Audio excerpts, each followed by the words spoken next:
Polemik seputar nasab Ba'alawi di Indonesia masih belum mereda. Sebagian orang mungkin mengira bahwa persoalan habaib mengemuka belakangan ini. Padahal jika kita merunut sejarah, masalah yang hampir sama sebenarnya pernah terjadi di Hindia Belanda antara tahun 1910-an hingga tahun 1930-an.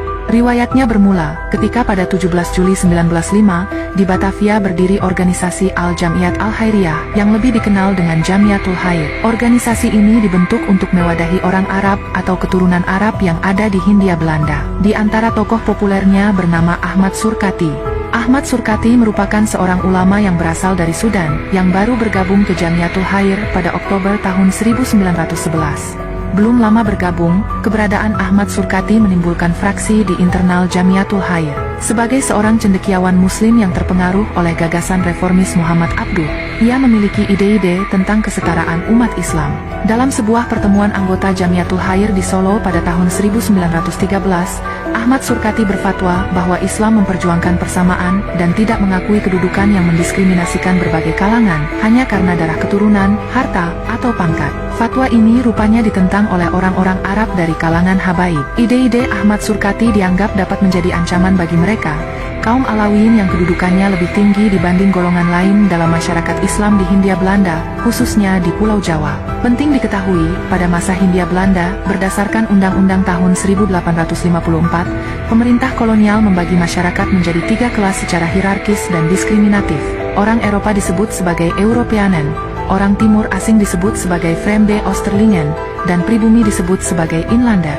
Dalam hierarki ini, orang-orang Arab termasuk kategori Timur asing, yang kemudian dipetakan lagi antara orang-orang Arab Said dan orang-orang Arab non-Said. Ahmad Surkati salah satu dari yang non-Said atau bukan Ba'alawi. Atas apa yang diperjuangkannya, Ahmad Surkati kemudian dikucilkan di Jamiatul Khair.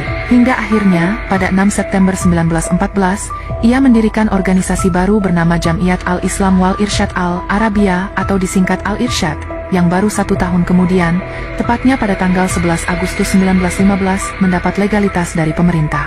Adapun dalam hal keanggotaan, Al-Irsyad lebih inklusif.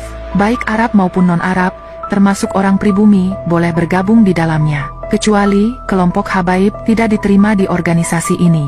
Bahkan dalam anggaran dasar dan anggaran rumah tangga Al-Irsyad tahun 1915, dituliskan bahwa seorang habaib tidak boleh menjadi pengurus. Dari sini, perselisihan semakin memanas. Dalam banyak literatur sering disebut konflik Alawi Irsyadi, yaitu antara para habaib yang mayoritas berafiliasi pada Jamiatul Khair dan Rabitah Alawiyah, dengan non-habaib yang sebagian besar berafiliasi pada Al-Irsyad. Banyak hal yang mereka pertentangkan.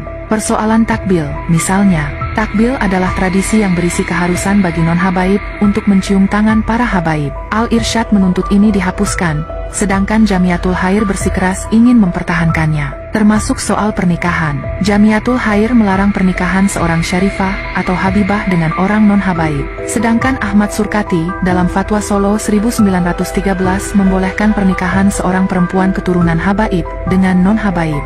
Ada pula persoalan gelar. Jamiatul Khair menuntut bahwa gelar Said, Syarif, atau Habaib adalah gelar keistimewaan yang sakral dan bagian dari syariat Islam, serta hanya merekalah yang berhak menyandangnya. Sementara Al-Irsyad mempunyai pandangan bahwa kata Said dan sejenisnya hanyalah panggilan biasa, sama dengan kata Mister dalam bahasa Inggris, Menir dalam bahasa Belanda, atau Monsieur dalam Perancis.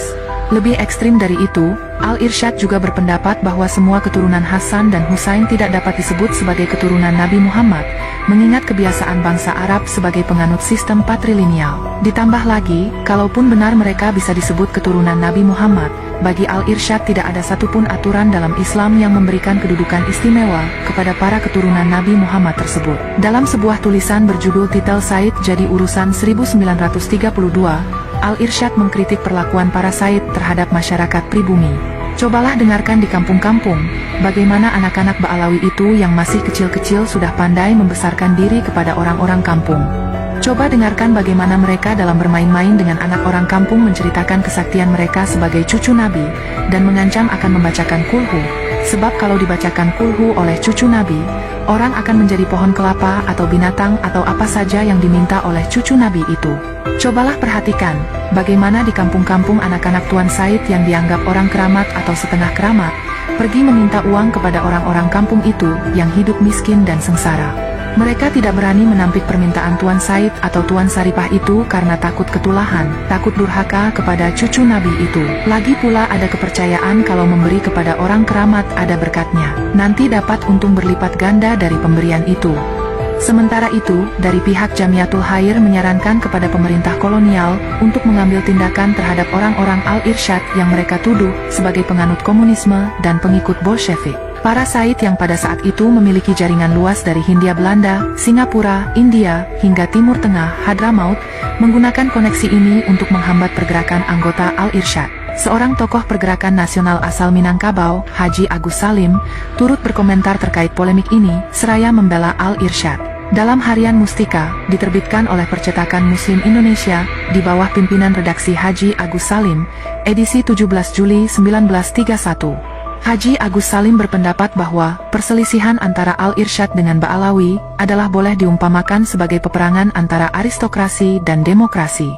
Haluan yang dikemukakan oleh Al-Irsyad adalah yang cocok betul dengan Islam dan perubahan zaman. Semangat demokrasi inilah yang menjadi satu di antara sebab-sebab yang terutama kenapa agama Islam menjadi banyak tersiar di seluruh dunia ini. Maka orang-orang yang menghalang-halangi roh dan semangat ini adalah orang-orang yang menghalangi kemajuan.